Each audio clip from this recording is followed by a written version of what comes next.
According to the World Health Organization, 80% of the world's population use a drug that is at the center of a growing industry. The most common illegal drug crop in the world, cannabis, is finding itself on the other side of the law in recent years.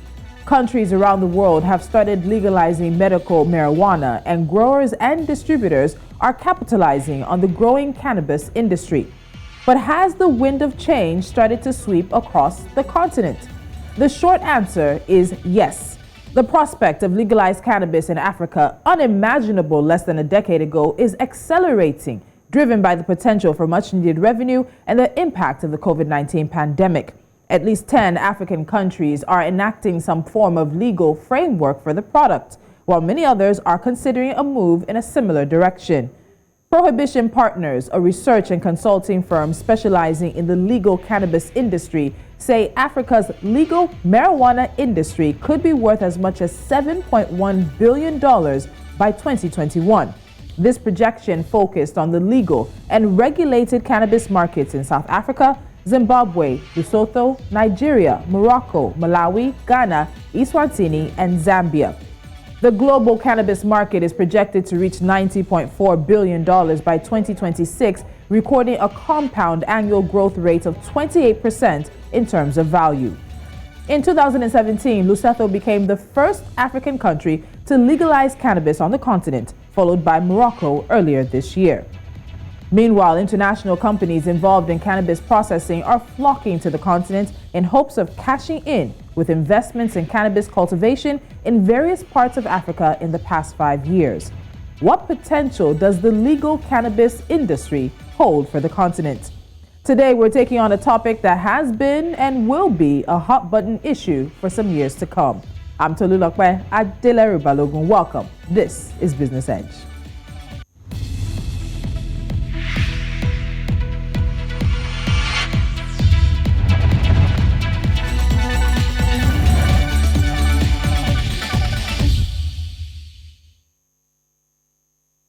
Now joining me from Bazaruto Island in Mozambique is Silas Howarth. He is the director of the Cannabis Expo, which is Africa's largest cannabis event. Silas, thank you so much for joining me. Welcome to Business Edge. Thank you so much for having me.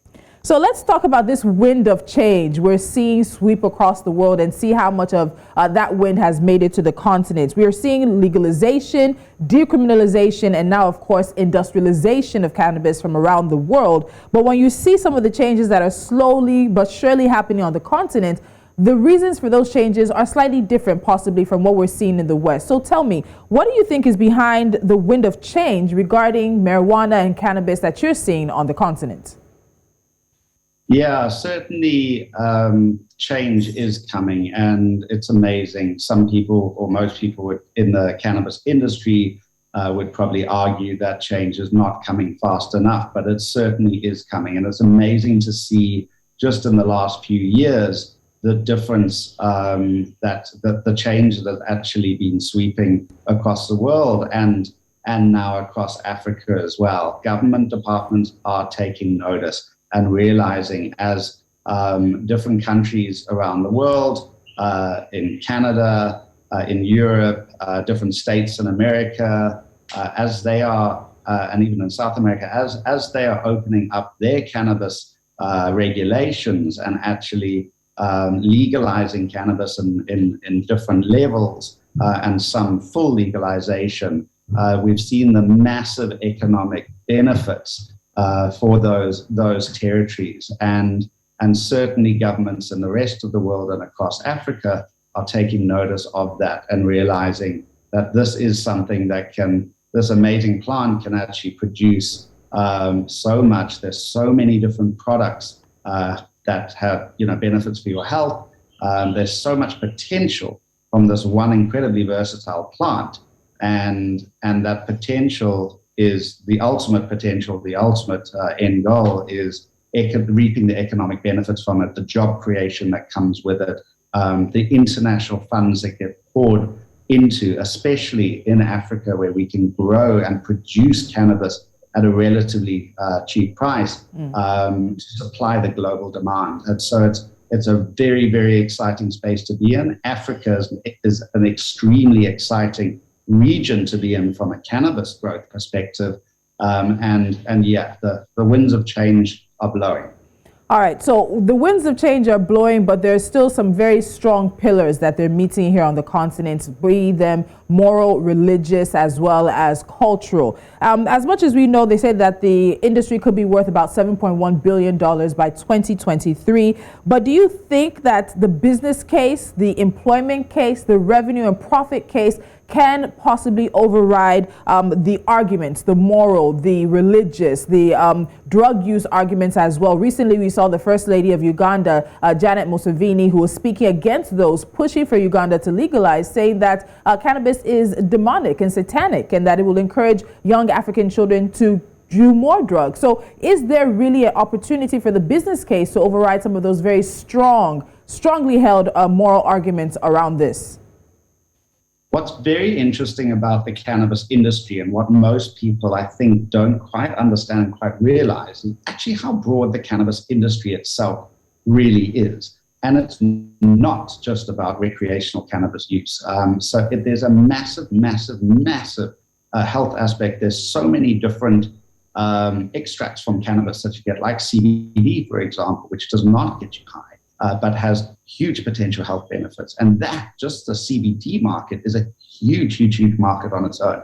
So cannabis, the cannabis plant also provides hemp and an entire industry around hemp, which has got nothing to do with consuming THC or getting high. So from a drug use perspective, I think it really comes down to education. It's coming down to there's this, because of prohibition across the world for so many years, there's this preconception that cannabis is drugs and cannabis is bad. And actually, there is a massive amount. There are countries that have legalized just the use of cannabis specifically for medicinal use, but not from a recreational point of view. And in that space, there's massive economic benefits from it. So really, it's interesting to see. We host the Cannabis Expo in South Africa and in Latin America, and we've just finished our expo 4 days in Sandton at Sandton Convention Center, and it's been in Johannesburg, and it's been absolutely amazing. You walk in there and you realize just how broad this industry is, and you realize how little it's got to do with recreational cannabis necessarily. So I believe expos and events like what we put on the Cannabis Expo really helps to get people to come in and understand, hang on, this industry is much broader and much more legitimate than you realize, and hang on, this is not all just about drugs at all, or recreational marijuana at all.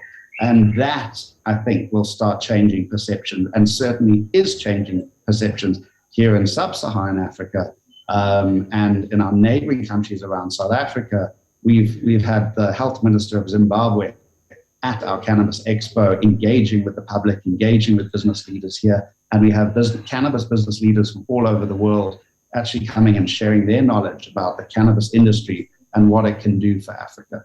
So we'll talk about South Africa's master plan that they have and seeing what other African countries can learn from that. But let's talk about Morocco. So Morocco was the second country here on the continent to legalize marijuana or cannabis, interchangeable terms as it may be. But interestingly enough, before this legalization, Morocco was the world's top exporter. They sent an estimated $13 billion worth of product to Europe annually, with close to 1 million Moroccans being employed in the illegal trade. This was before the legalization earlier this year. And now lawmakers have authorized the medical, cosmetic, and industrial use of cannabis, as well as providing a regulatory framework. So now you're sort of having a Morocco that's before legalization and after legalization. What was Morocco missing out on when they were not legalizing cannabis? All this money, all this profits and revenue. Let's talk about that in terms of a country now that has come to the other side of this debate. Absolutely. I mean, you're completely right. That's the reality around the world, and certainly across Africa, is like Morocco before.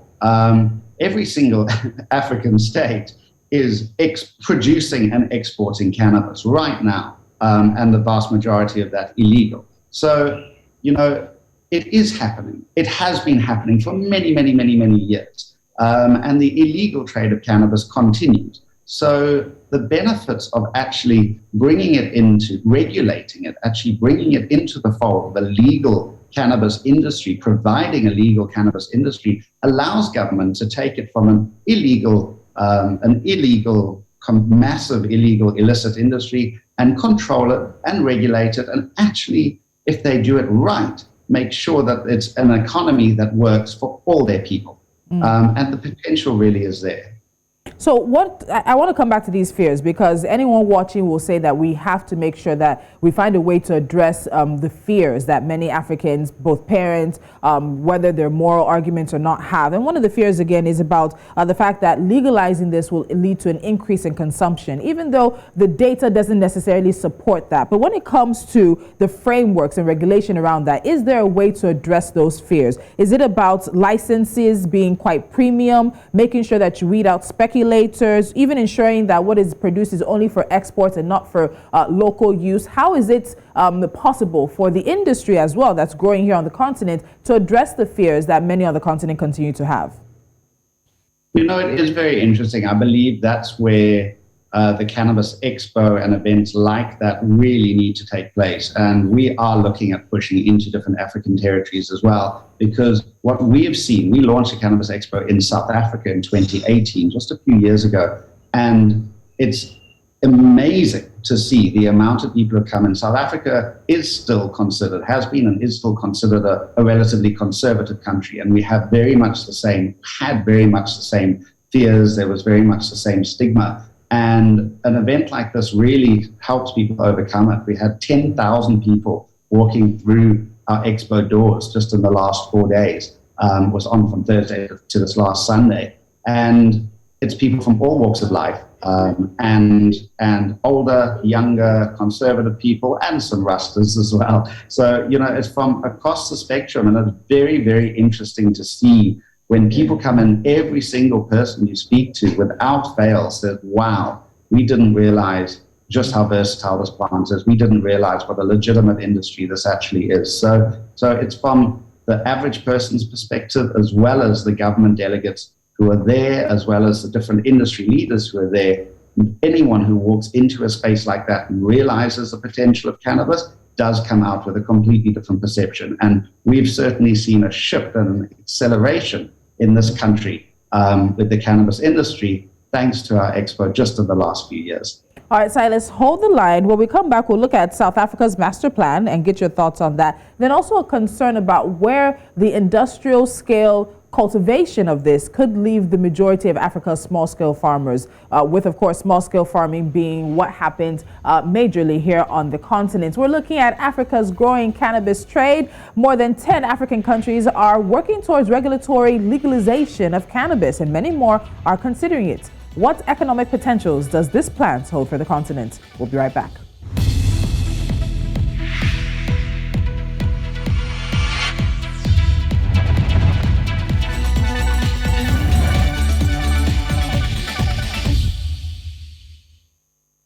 My guest today, as we look at Africa's growing cannabis trade, is Silas Howarth. He is the director of the Cannabis Expo, the largest event here on the continent that looks at the trade of cannabis. Now, I want us to look at another African country that's looking for an economic high, if I can say that. South Africa has drafted a master plan for the industrialization and commercialization of cannabis. Those pushing it say the plan will support economic growth, create jobs, and even tackle poverty.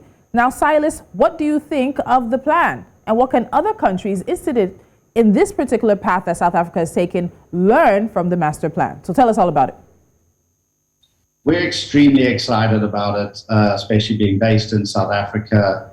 We think this is a long time coming, but we're very, very happy with the way the government is moving, the way the government is moving in the right direction with regards to cannabis. Again, some people would say too slowly, but really, these, you know, they certainly are recognizing the benefits from it. As you mentioned, you know, in your intro, Lesotho and our neighboring countries, even Zimbabwe, have been pushing ahead. Lesotho is actually well ahead of South Africa with this regulation, and they're right on our borders. So it's quite amazing to see how they have economically benefited from this cannabis boom and from opening up regulations on their side.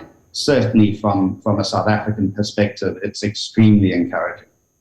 So we've seen this shifting wind, as we've said, but there are still some concerns that it could leave African smallholder farmers out in the cold. The International Fund for Agricultural Development estimates that there's about 33 million smallholder farms in Africa, and that the farmers that live on them contribute up to 70% of the continent's food supply.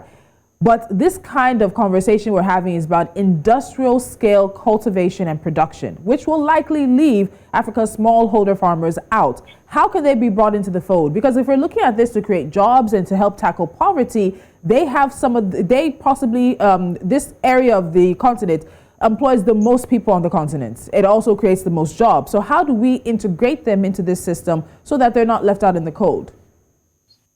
Absolutely. I mean, it's a massively important topic of discussion, and one we've actually been holding talks on over the last few days at the Cannabis Expo. We have a convention there with the convention stage, and we have panelists from across the region and across the world as well, who are actually there giving us their advice. And certainly a huge component of that is, how do you make sure it's not just big business that come in and take over, and how do we make sure this economy works for all? And certainly I don't have the answer to that question, but certainly it is incredibly important for government to engage with the community, with the urban farmers there. We have representatives of urban farmers here. We've got representatives and activists that actually are fighting for their cause and for the cause of the everyday person, and making sure that they are represented. And we have them sitting down in continuous discussion. We had discussions at the Expo itself. We had government delegates like the Premier of Gauteng, the region where we were having the Expo, actually there engaging and specifically talking about, right, how do we make this work for all? There's no question that big business has the money and often has the power, and when they're pumping in billions into Africa for cannabis trade, they have a lot of weight and a lot of clout, and it is incredibly important to keep these discussions going to ensure that the cannabis economy works for everyone. And I like that you pointed out that we're seeing the money come in. So let's talk about some of the investments that you've seen come into the cannabis industry on the continent in recent years. Now, in 2007, a U.S. firm, Rizzo Sciences, partnered with Africa's first and largest licensed medical cannabis provider, MediKingdom. So they built a $45 million medical cannabis export facility in Lesotho. And now what we're hearing is that plant is going to be able to generate about 35,000 kilograms of cannabis flowers, worth about 150 to about 200 million every single year. So that's jobs, that's taxes, that's profit, that's so many things. What other forms of investment are you seeing that have been coming into this industry here on the continent in recent time? Yeah, it's very interesting. I mean, what you mentioned now is just one of hundreds of different operations, not just in Lesotho, but South Africa, Zimbabwe, and across and around here, around the region, with millions and millions and millions of dollars being pumped in here. We're very fortunate to have a partner of ours, and a main exhibitor and sponsor, GC Fields, who is fairly new on the scene. And they're a big multinational organization that actually helps fund African growing projects across Africa and in Latin America and elsewhere, but they're really pushing into the African region.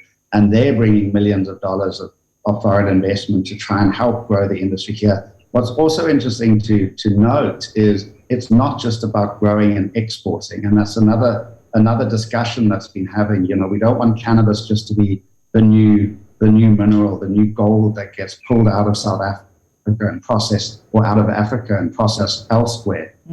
We want cannabis to be, and the industry really should be focused, and government should be focused on opening up the industry to allow cannabis to be processed in South Africa. We've got skilled, and we can upskill people here to be able to process cannabis into and create brands and create products here that can then be sold on and distributed to the world, instead of just taking the raw plant that we grow. So I think there's huge potential, but again, it needs government to step in and really open up properly. Some people would say government shouldn't step in, they should step out of the way.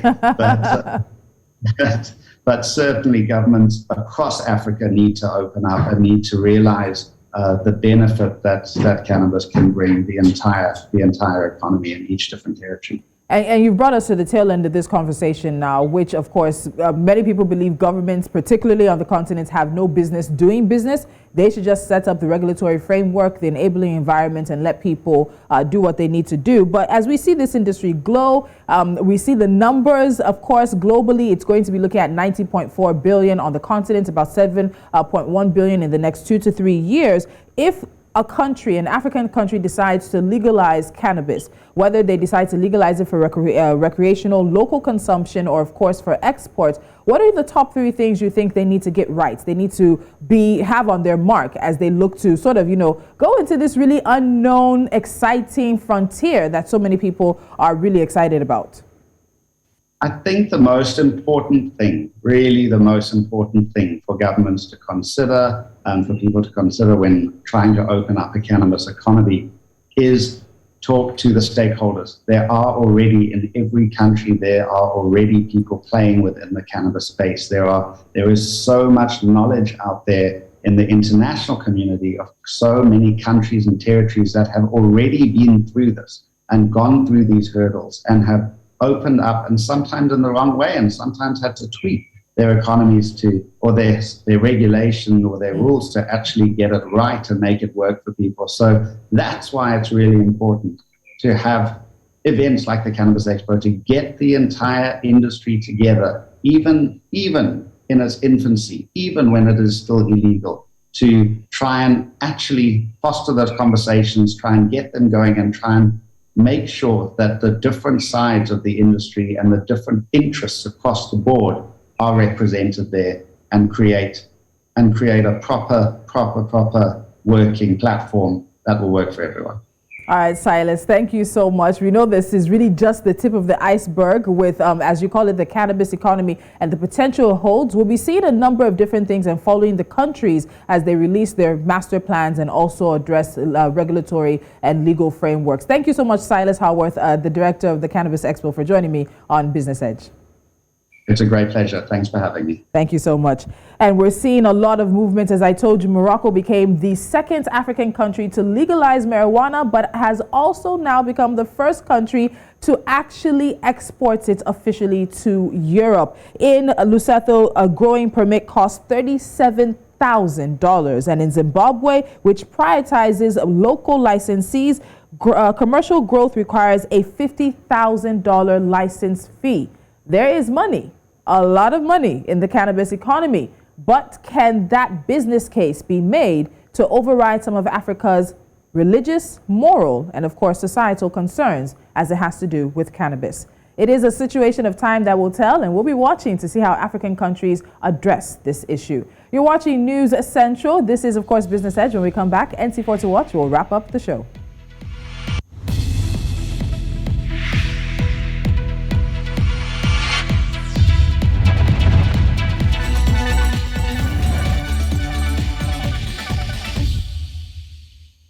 We start in West Africa, where news of a major acquisition is shamefully shaking things up. Now, Nigeria's food industry, there is agreement now that has been reached between Flour Mills of Nigeria and Honeywell Group Limited for Flour Mills to acquire Honeywell Group's portfolio company, Honeywell Flour Mills PLC, for 80 billion naira.